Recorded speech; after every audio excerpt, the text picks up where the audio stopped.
Hey everyone, and welcome to this video. In today's video, I am joined by my amazing student Josefina, who is a part of my program and my one-on-one mentorship. Today she is in Dubai, so that's why we're doing this podcast.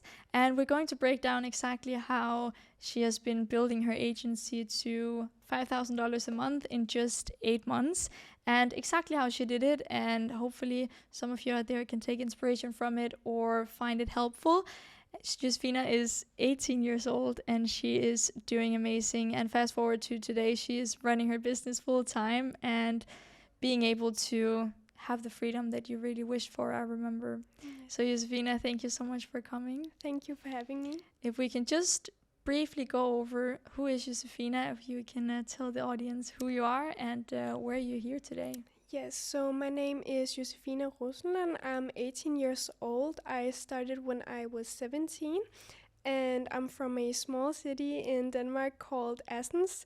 It's a very small town and I've always had a bigger vision for myself and now I have the freedom to travel whenever I want and enjoy my life in the way I want. Can you just quickly go over your business? What kind of business is it that you're running? So I run a digital marketing agency where I help beauty clinics in Denmark increase their revenue through marketing on social media, primarily Instagram. I also help a little bit with TikTok. And I've done a lot of done-for-you solutions where I make all of their content for them, and I am moving more in a direction of consulting offers now, where I tell them exactly how they should do their content. And I also, on the side, do some mindset coaching, manifestation coaching, where I help women manifest their desires through identity transformation. Yes. So let's go over how you started and your first couple clients that you got in before you started out. Yes, so when I used to work 2 jobs, I worked at a supermarket and as a waitress. I worked 12 to 18 hours a day and it was very stressful to wake up at 5 a.m. every morning and go to work at a supermarket. It was very hard physically as well, and I did not, let me just be completely honest with you, I did not want to wake up every day and go to work. Like, it was so hard for me, and I remember if I had work in the afternoon sometimes, I would not be able to do anything the whole day before that because it would stress me out so much, and I had to use so much of my energy to just be on all the time and talk to customers. And I also had a very bad work environment. It was in a kitchen at the restaurant, and it was just, I had a very bad feeling in my stomach every day I had to go to work. Yeah, and I could imagine that a lot of people feels that way, especially when you're working in your gap year and you're not, like, let's be honest, you're not probably working your dream job in your gap year because you just work to get some money and just to also spend time outside work, because that's also what matters. But what would you say, like, having this job and being in this situation, what were kind of the dreams and the goals that you had while working there, and also maybe what pushed you to pursue that dream?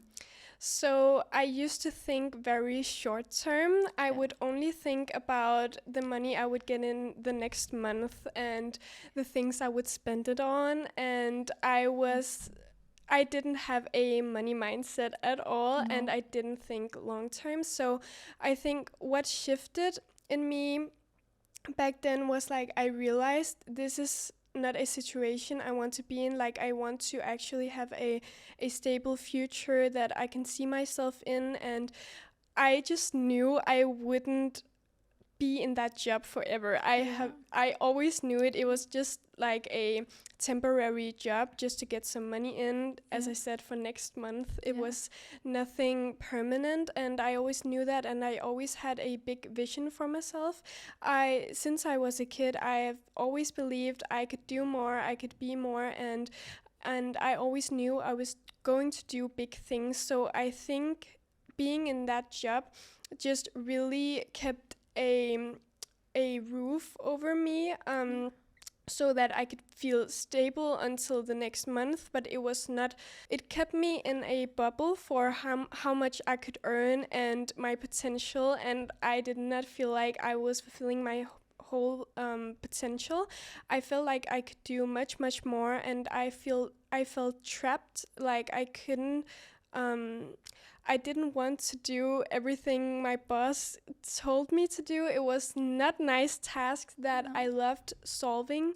And I think we always have problems in our lives, but when we don't like to solve the problems in our lives, we become unhappy. So I was very unhappy and stressed, and I could feel it in my whole body literally before I went to work. Yeah. And is there like a certain situation that you remember that really made you like take the jump and quit the job, or like maybe say, okay, like this is the time I'm going to do what I've dreamed of doing? Because you said you've always knew you could do big things and you wanted to do big things. Is there a certain thing you remember that really made you take that jump?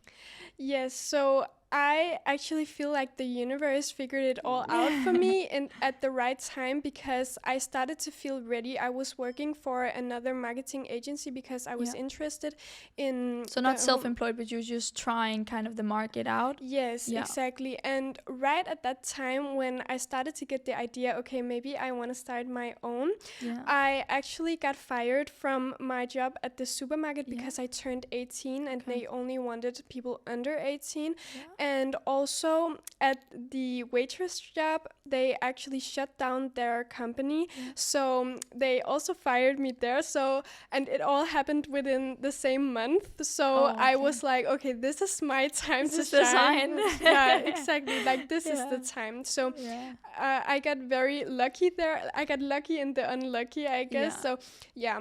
So how have it changed your situation taking this jump? And was it scary? Was it different than you thought? How was it taking this decision?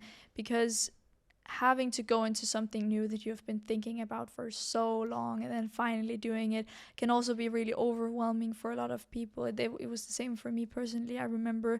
But was it like hard for you to take this decision? I know that you got fired and the company shut down, of course, but how would you say, like, was it scary when you've been thinking about it for so long? I mean, I did have some money saved up at the time, so I didn't feel like it was that risky, and also because I always have my family I can count on, and also because the worst thing that could happen is literally I have to go back to a normal job. So I ask myself, like, what is the worst thing that could happen? And it was just staying in the same situation. So it couldn't really get worse from that. I was like at the neutral bottom. It could only get better from there. So that was my mindset, and that was the thing that really did make me start. Yeah. And how would you say this mindset have like helped you along the way with the worst possible thing that can happen is staying in the same situation as you are in now? How would you say if it had helped you along the way while being self-employed and things, go up and down, and maybe you struggle sometimes and sometimes you just thrive, everything is amazing? How have that mindset helped you? I'm really big on optimism in general. I love positive thinking. Instead of thinking what's the worst thing that could happen, thinking what's the best thing that could happen. And that has saved me a lot, because it's very easy to think about all the bad things, because the law of polarity states that there's always two sides of everything. It could either be bad or it could be good. The same situation could be that is really, really bad, could be really, really good as well. So I think as an entrepreneur, you have to see opportunities instead of failure. Yeah. Or instead of fearing the failure, at least. Yes. So one thing that like stood out in your situation, and one thing that you have been really, really good at, and a lot of people on Instagram have been watching, is that you got results pretty fast, if we can say so, because you took action really fast as well. That's something that's very special about you. How would you say like the first couple of days or weeks about like jumping into this, how were they? I think I was just really motivated, also because I had just invested some money into this, and I I took a risk. So I was like, I just have to get the best out of this. Yeah. And I was, as we talked about before, I was very focused on what's the best thing that could happen. What's the win in here, because I cannot lose if I send out enough outreaches. Eventually I will get a client. And that just really motivated me in the beginning to take massive action. But also something I would like to talk about is that I went the more personal way, because you talked about, in the beginning of our collaboration, you talked about how you can go the volume outreach way, or you could go the more personal outreach way. And I chose the more personal way and took a lot of inspired action, because I personally think, and I have also learned from experience, that if I go against my feelings and if I pressure myself to do, for instance, 100 outreaches a day, then I will burn out.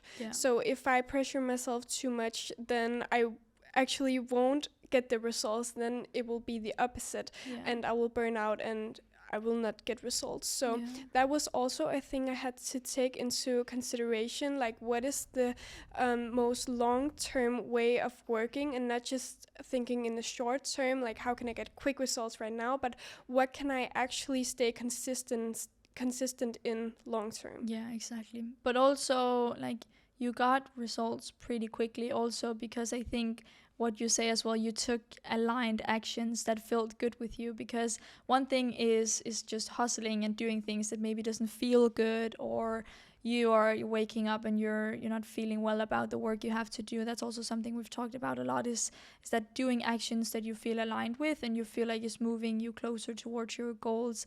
And you're also a great example of that, because 3 days after you came to me, you had a fully booked sales calendar with a lot of leads that wanted to talk with you. And I believe 1 week in, you signed 2 clients. And 5 months later, your revenue is $5,000 a month, which is very, very, very good. It's very well done. How would you say that these like aligned actions have been impacting the results that you've been having? I think if I saw someone who I felt like I could help this person, I could really take their business to the next level, I would not hold back. I would contact them, and if they didn't see my message or forgot to respond, I would contact them again and again. Because one mindset shift that you also actually helped me with is that you're not mean for following up. You're actually mean for having a service, and you can help someone, but you're holding back because of your own fear. And that's actually a selfish thing to do. So that was the mindset I had when doing outreaches. Like, I'm not mean by following up, I'm mean by not following up. So it's so important to learn that, because and I also understand why people might in the beginning feel like, oh, I'm so annoying, I'm like the annoying salesperson that's just calling and selling something that the other person don't need. But sales doesn't have to be pushy, or sales doesn't have to be something where you have to go out of your way to just get a deal done. It's actually just, sales is directly correlated to just building up a great relation with the other person, and then making them understand that they can actually use your service, not pushing something over their head and telling them you need my thing, just making them understand that this thing is right for you. That's really something that can get you far, and you're a great example of that as well. Thank you.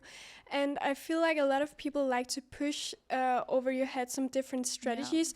I actually don't use any sales strategies. I just try to be as real as possible and go the feminine way, because there's a lot of people who say you have to use the masculine way of selling, and you have to do objection handling and pain point finding and all these things. But I actually figured that that wasn't the way for me. I would feel very bad in my stomach before going on these sales calls, because I couldn't see myself in all of these strategies. So what I tried to do instead, and the shift that really made me sell much more, was that I went on the call just like a normal chill chat. Like it was just woman to woman talking about their business, what is going good in their business, what is going bad in their business. And then if I saw that they had some issues and something that I could help them with, I would just drop it in the conversation, like, hey, maybe I could help with this, or they would even ask me, like, how can you help with this? Exactly. And that was the best way for me to sell, and that's the thing I've been doing ever since. And also remember in the beginning, like, what changed for you compared to in the beginning, where we struggled with the sales calls, because you also felt like it wasn't really feeling right when you were on these sales calls, because you felt bad before them, and it wasn't feeling right to you, compared to, I think, just a couple weeks after you got this mindset shift and you started closing basically all calls you were on. Exactly. I think I went from maybe closing 2 out of 10 to closing like 8 out of 10. Exactly. Yeah. And that's also a great example of, like, sales doesn't have to be pushy, because I know also that you are not a person that is pushing solutions over people's head and wanting to sell some things that people don't need just to get a good revenue in. You're actually doing it with the right intentions, and you want to help people that you also like and that you know you can help. Exactly. Because otherwise we know what's going to happen and we're not going to get a great experience. And I also learned a lot from that exact statement, because I had one client who actually took up my mental space as much as 10 clients. So I really learned on the way how important it is to say no, even though there's someone you can help. If they're not aligned with your values, if they don't fit you, like, in a personal matter, if you don't like them or vibe with them on the same level, they will just take up your time and mental space as much as 10 clients. So yeah, very, very right. And, like, a lot of people can land their first client. A lot of people can do that, but where the real struggle is actually scaling and signing 2, 3, 4, or maybe even 10 clients. And how would you say that things have changed for you compared to when you signed your first client to where you signed your 5th client, for example? I used to take very low prices in the beginning, because I couldn't see my worth yet, and I couldn't believe that I could bring value for higher prices. So I found out it's not really a money issue, it's a self-worth issue, and you need to work on your self-worth to be able to take higher prices, because you can learn a lot of different strategies about how to take higher prices and how to close more clients and scale your agency. But if you don't feel worthy of being a person who has more clients, has a bigger agency, leads a team, then you won't get it. It doesn't matter what strategies you use. It's like 5% of it. Exactly. So the thing about becoming the person that's actually worth of finding these high paying clients or high value leads. Exactly. And I also found out that the biggest investment is your energy and your skill set, because if you don't have the skills to provide value, for instance, for $10,000, then you won't even go out and find clients worth $10,000. So also a mindset shift I had was, if I want to earn $10,000, I have to provide value for $10,000. So instead of thinking, how can I get $10,000, thinking, how can I provide value for $10,000? Exactly. Yeah, exactly. That's very, very right. And also, what would you say, like, you have been doing where you really saw the difference compared to the clients where you maybe could charge a couple $100 compared to the ones where you could charge a couple $1,000s?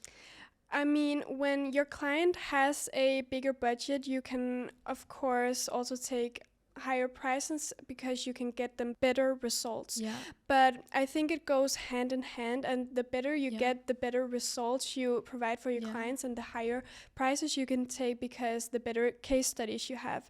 So that, I think you just have to, in the beginning, really focus on the clients you already had, and like, of course, it's important to scale after a few months, but I really believe in having, good case studies and absolutely. believing in your skill and having confidence, because your confidence will also build over time when you get better case studies. So it goes hand in hand. Yeah, and if you don't believe in yourself, how can your clients even believe in you? You really have to have the confidence, and it's something you build over time. It's not something that comes like this, because you also get and build confidence with also seeing that you can provide great results. But in the beginning, you have to really believe it yourself before you can also make your clients believe that you can actually do it. Exactly. And also a tip that I learned is that if you haven't done it before, you need to believe in the ability to do it. True, very true. You've been taking some other courses before, and you've tried some different programs and some different coaches and mentors as well. How would you say this time it felt more right to you, and you also saw these results, because these results weren't something you've seen before? What changed this time, do you think? I think the biggest thing was getting one-on-one help, because you don't need more information, you need more accountability and belief in yourself. And if you can sit in front of someone who has done the exact thing that you want to do as well, then you will get so much more inspired and motivated, and you will actually do all the things. Also because you paid money, also like often a bigger sum of money for one-on-one help, and you'll feel more accountable to actually do the things, because yes, you can sit and watch a course, but there's no one holding you accountable. And maybe you have questions about something that isn't being answered in the course. And for me, for instance, I really needed specific help for instance, for the messages, like what should I write in my outreaches, what should I answer here, like very specific things. I feel like that's the biggest thing that really helped me with building this agency. Who would you say, if you can give like a couple put like a couple words on it, who would you say a program is for compared to who would really get use out of, for example, one-on-one mentorship? What's the difference between where you are and where you would benefit from the different things?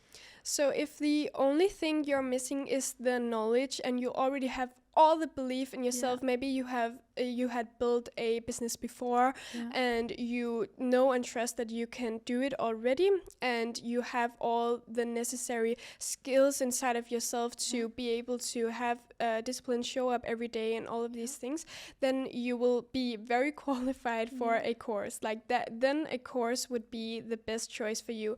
But if you already feel like you have some kind of knowledge about, for instance, if you want to start a marketing agency, if you know how to make content, if you can see what is bad and what is good content, then of course you can make good content as well.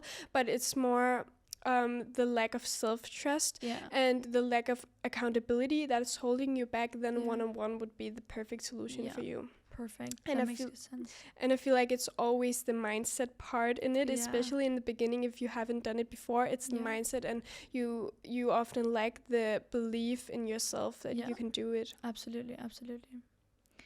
So, Josefina, you've been running your business for 8 months now, and you're seeing great results. You're doing really, really good, and your revenue is doing good, and it's increasing. What is your future plans right now? You're doing $5,000 a month? Yes. Yeah. What's your future plans? What's the goals for you? I would love to scale to $10,000 a month, and I know it takes a different approach and maybe higher prices, and maybe something more digital that you can buy again, like something I can remove myself out of. And also getting employees. I've had a team of 6 people. That's crazy. But it didn't work out well, and I just found out in the end in my agency there's no one that could do it better than myself. So I went back to doing it solo. How did you find out that these 6 employees, it wasn't for you? Because I remember myself, I've had 11 or 12 employees as well. And I also found out the same thing after running with it for a couple months.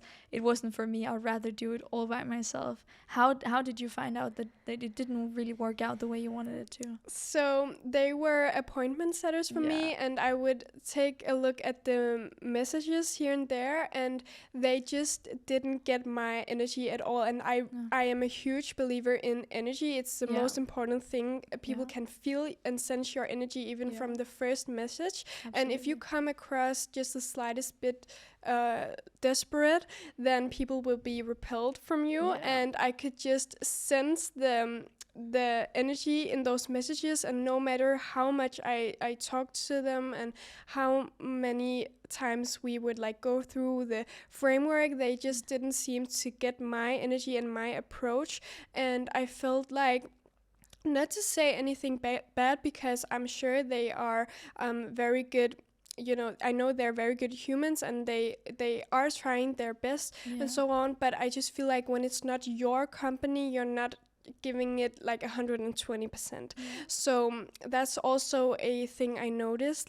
That's why I would much rather do it myself, because I know I will give it 120%, and it will be like exactly how I want it.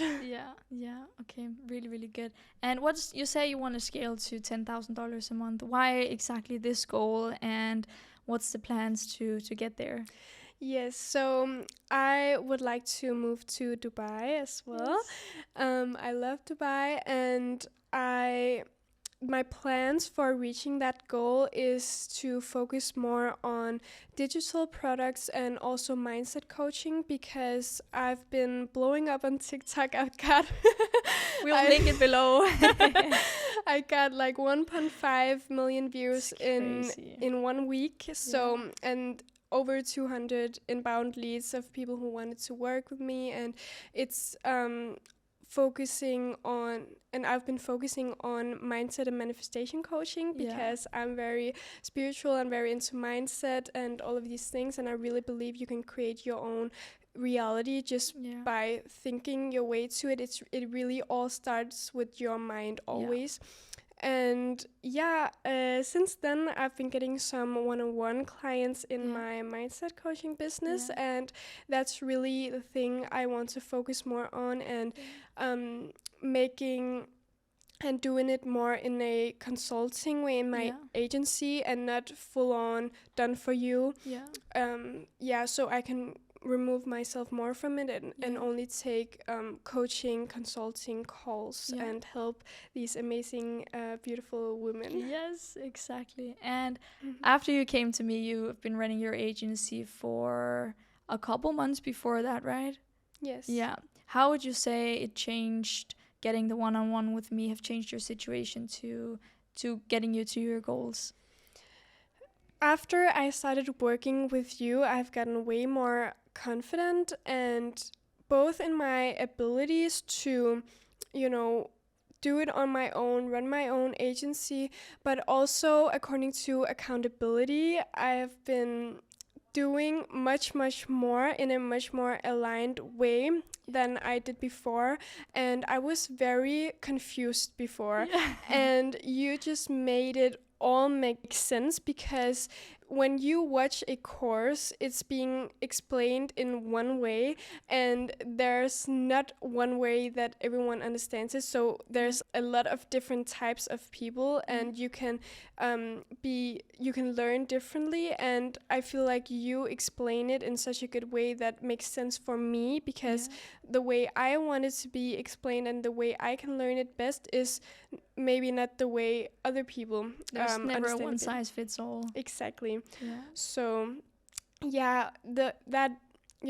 this one-on-one help has really helped me get a lot more insight, and you have always been very real with me and telling me exactly how it is and what I should do, what the next step is, without overwhelming me and without putting me onto something I'm not comfortable with yet. You have really helped me on my journey to become my best self and becoming the identity that has all of my desires. It's really the identity transformation that has helped me a lot on my journey. Yeah, So and amazing.